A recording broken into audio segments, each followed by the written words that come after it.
I spoke to a few Christians in my DMs this week, and as always, when I ask for proof that Jesus existed, they give me the same script. We have eyewitnesses. Historians wrote about him. Jesus loves you. I'll pray for you. That's not evidence. That's emotional deflection.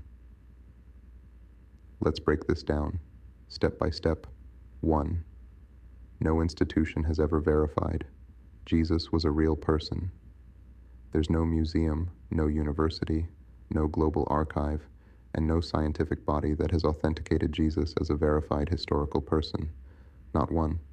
All we have are stories written decades after he supposedly died by anonymous authors. 2. Eyewitnesses is a Christian myth. There are 0 verified first-hand accounts from anyone who met Jesus in real life. Matthew, Mark, Luke, John, they weren't written by the disciples. Those names were assigned later to give the Gospels more credibility. The earliest Gospel, Mark, was written 40 to 70 years after Jesus supposedly died. Ask yourself, if a miracle-working man fed 5,000, walked on water, rose from the dead, why didn't any Roman, Greek, Egyptian, or major historian mention him at the time? 3. What about Josephus and Tacitus? Christians love to say, 2 historians prove Jesus existed. Let's be real. Josephus was born after Jesus supposedly died. The paragraph that mentions Jesus? Widely agreed to be forged by early Christians. Even Christian scholars admit that. Tacitus also wasn't alive during Jesus' life. He simply wrote what Christians were saying at the time. That's not proof, that's hearsay. 4. Experience is not evidence.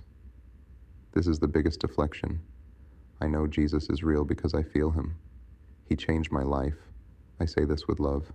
That was you, not a 2,000-year-old man in the sky. You got through it. You made the choice. You kept going.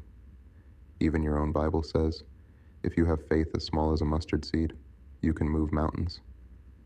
It didn't say Jesus would move them. It said you can. 5. Why people still believe? Because belief is easier than research. Because critical thinking is uncomfortable. Because it's scary to realize the truth and walk alone.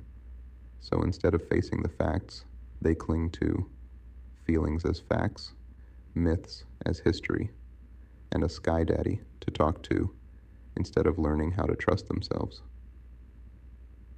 Final facts.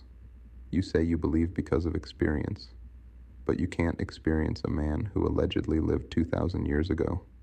Make it make sense. You've been programmed to believe, not to know, and there's a difference. Belief is inherited. Truth is discovered. Choose wisely.